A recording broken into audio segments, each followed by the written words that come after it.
Hello everyone, welcome back to my channel. তো friends, আজকে আমি আপনাদের সঙ্গে এই ব্যাকনেক ব্লাউজের ডিজাইনটা শেয়ার করব। তো চলুন দেরি না করে শুরু করছি আজকের ভিডিও। সবার প্রথমে আমরা লাইনিং কাপড় এর কাট করব। তো আমরা সবার প্রথমে নিয়ে নিব ঝুলের মাপটা। এখানে আমি নিয়ে নিয়েছি ঝুল 14। আপনাদের যে ঝুল থাকবে তার সঙ্গে এক বেশি নিয়ে নেবেন। তো আমি এখানে 14 ইঞ্চি নিয়েছি। এবার আমরা 1 ইঞ্চি এইদিকে দাগ দিয়ে নেব।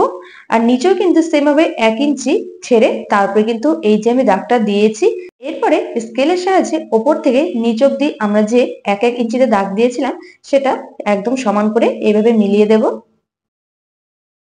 এবার আমরা নিয়ে নেব কাঁধের মাপটা। তো ঠিক এখান থেকে আমরা কাঁধের মাপটা নেব। সেই 1 ইঞ্চি ছেড়েই কিন্তু আমরা এই মাপটা নেব। তার কারণ হলো আর হুকের ঘরের জন্য এই 1 ইঞ্চি এক্সট্রা দরকার। তো পুট আমি নিয়েছি 7.9, মোহরা নিয়ে নিচ্ছি 6.5। এখন আমরা নিয়ে নেব ছাতির মাপ। যেখান থেকে আমাদের মোহরা শেষ হয় সেখান থেকে শুরু হয় আমাদের ছাতির মাপ। তো ছাতির মাপটা ঠিক ওই 1 ইঞ্চি ছেড়েই কিন্তু নেব। এখানে আমি ছাতি নিয়ে নিচ্ছি 32-এর 4 ভাগ, মানে হলো 8। আর তার সঙ্গে 2.5 ইঞ্চি এক্সট্রা নিয়ে নিচ্ছি। বোটনেক ব্লাউজ কি করে কাটিং করতে হয় আমি কিন্তু সম্পূর্ণ সূত্রের সাহায্যে শিখিয়ে দিয়েছি এর আগের ভিডিওতে, আপনারা চাইলে দেখে নিতে পারেন। আমি ডেসক্রিপশনে লিঙ্কটা দিয়ে রাখবো। পরে আমরা নিয়ে নিচ্ছি কোমরের মাপ। কোমর ছিল আমার 28, তাকে 4 দিয়ে ভাগ করে বেরিয়েছি 7। আর তার সঙ্গে আমি 2.5 ইঞ্চি এক্সট্রা নিয়েছি সেলাই মার্জিনের জন্য, 1 ইঞ্চি নিয়েছি কোমরে টেকিনের জন্য। এরপর আমি বগলের শেপটা দিয়ে নেব। তো তার জন্য আমি 1.5 ইঞ্চিতে এইভাবে রেখে তারপরে আমি দাগ দিয়ে গোল করে তারপরে শেপ দিয়ে নিয়েছি। এখন আমি গলার মাপটা নিয়ে নেব। তো আমি এখানে 4 নিয়ে নিচ্ছি, যেহেতু এটা বোট নেক তাই জন্য একটুখানি বড় হবে। আর গলার নিচটা কিন্তু অতটা বড় হবে না। আমি একটা বক্স বানিয়ে নিচ্ছি। এবার আমি 1/2 ইঞ্চি ঠিক এখানে রেখে তারপরে আমি 1/2 ইঞ্চি বরাবর একটা চিহ্ন করে নিচ্ছি। এবার ফিতেটাকে ঠিক এইভাবে রেখে সোজাসুজি একটা আমি দাগ টেনে নেব। এখানেও আমি 4 ইঞ্চিতেই একটা দাগ দিয়ে নিয়েছি। এবার দেখুন নিচের দিকে আমি 4 ইঞ্চিতে দাগ দিয়ে নিচ্ছি। আপনারা যদি হুকের জায়গা একটু বেশি বড় রাখতে চান বা ছোট রাখতে চান তার ক্ষেত্রে কিন্তু কম বেশি করে নিয়ে নিতে পারেন। যেখানে আমি 4 ইঞ্চিতে নিয়েছি ফিতেটাকে ঠিক সেখানে রেখে তারপরে কিন্তু আবার আমি 4 ইঞ্চি ওইদিকেও নিয়ে নিয়েছি। এবার আমি একটা স্কেলের সাহায্যে বক্স বানিয়ে নিচ্ছি। এবার আমি আলতো হাতে একটা শেপ দিয়ে দিচ্ছি। এখানে আপনারা খুশি মতো ডিজাইন বানিয়ে নিতে পারেন। এবার আমি গলার কাছে গোল একটা রাউন্ড শেপ দিয়ে নিচ্ছি। এখানেও কিন্তু আপনারা আপনাদের পছন্দ অনুযায়ী ডিজাইন বানিয়ে নিতে পারেন। আমার ড্রয়িং কিন্তু কমপ্লিট হয়ে গিয়েছে। এবার আমি এর কাটিং করে নিচ্ছি।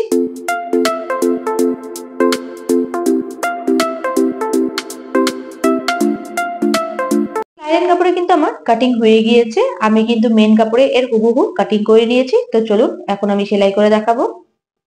আমাদের যে মেন কাপড়টা আছে সেটাকে কিন্তু আমি সোজা দিকটা ওপর দিকে রেখেছি আর উল্টো দিকটা কিন্তু নিচের দিকে রেখেছি। এবার আমি লাইনিং কাপড়টাকে ঠিক এর উপরে রেখে দেব, তারপর কিন্তু সেলাই করব। এই লাইনিং কাপড়টা যখন আমি উল্টাবো তখন আমাদের যে ফ্রন্টের দিকটা সেটা কিন্তু ওপর দিকেই থাকবে। এটা করলে কিন্তু আপনার পট্টি লাগানোর দরকার পড়বে না। তবে আপনারা যদি চান তবে সেক্ষেত্রে পট্টি লাগিয়ে নিতে পারেন। মনে রাখবেন সেলাই করার সময় কোনো জায়গা যেন কুঁচকে না যায়, জন্য হাত দিয়ে বারবার চেপে চেপে সেলাই করে নিতে হবে। 1/2 ইঞ্চি ছেড়ে একদম ধার বরাবর কিন্তু সেলাই করে নিতে হবে। তো সেলাই কিন্তু হয়ে গিয়েছে। এবার মাঝখানে যে আমাদের কাপড়ের টুকরো আছে সেটাকে কেটে বাদ দিয়ে দিচ্ছি।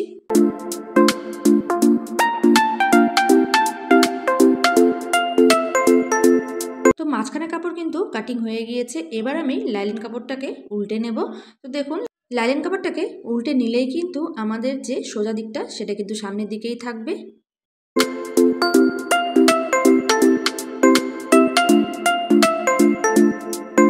তো ভালো করে কিন্তু আমি উল্টে নিয়েছি। এবার আমি এর ওপর থেকে একটা সেলাই করে দেব। এতে করে কিন্তু আমার যে ডিজাইনটা আছে এটা খুব সুন্দর ফিনিশিং আসবে।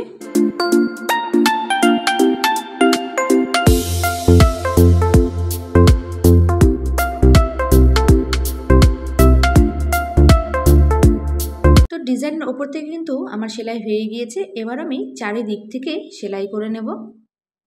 তো দেখতেই পাচ্ছেন আমার কিন্তু ব্যাকনেক ডিজাইন যে ব্লাউজটা রয়েছে সেটা কিন্তু পুরোপুরি কমপ্লিট হয়ে গিয়েছে। আর একই সঙ্গে কিন্তু আমি অপর পাশটাও সেলাই করে নিয়েছি। এবার দেখুন এখানে কিন্তু আমরা হুক আর হুকের ঘরের জন্য পট্টি লাগাবো। তো তার জন্য আমি এটাকে প্রথমে মেপে নেব।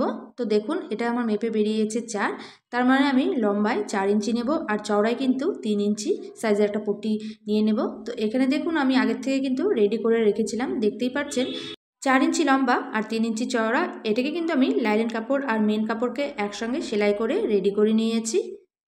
এইবার আমরা ব্লাউজের বাঁ দিকটা নেব, তারপরে ঠিক এইভাবে পট্টিটা সোজা দিকটা নিচের দিকে আর উল্টো দিকটা ওপরের দিকে রাখবো।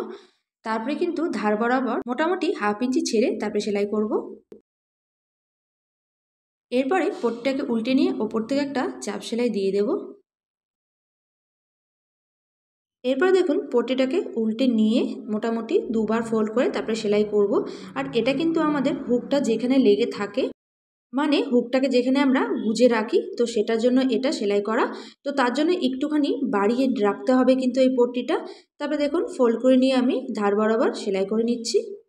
তো দেখতে পাচ্ছেন আমার কিন্তু পট্টিটা লাগানো হয়ে গিয়েছে আর ওপর দিকে কিন্তু এইভাবে হুকগুলো লেগে থাকবে এখানে। এবার আমি ডান দিকের পার্টটা নিয়েছি আর এখানে আমি শুধুমাত্র লাইলেন কাপড়টাই কেটে নিয়েছি আর সেম মাপেরই কিন্তু কেটে নিয়েছি। তো এটা হলো যেখানে আমরা হুকটা লাগাবো, তো সেখানে কিন্তু আমাদেরকে পট্টিটা লাগিয়ে নিতে হবে। এইবার পট্টিটা উল্টে নিয়ে ওপর থেকে একটা চাপ সেলাই দিয়ে দেব। এইবার ঠিক এইভাবে উল্টে নিয়ে তারপরে আমরা লাইলেন কাপড়টা যে আমাদের পট্টি হিসাবে লাগিয়েছি সেটাকে কিন্তু বেশ কয়েকবার ফোল্ড করে নিয়ে তারপরে সেলাই করব। আসলে এখানে হুকটা লাগানো থাকবে, তো তার জন্য এখানে কিন্তু একটু মোটা করে কাপড় লাগানো দরকার। তো এখন উল্টে নিয়ে সেলাই করে দিচ্ছি।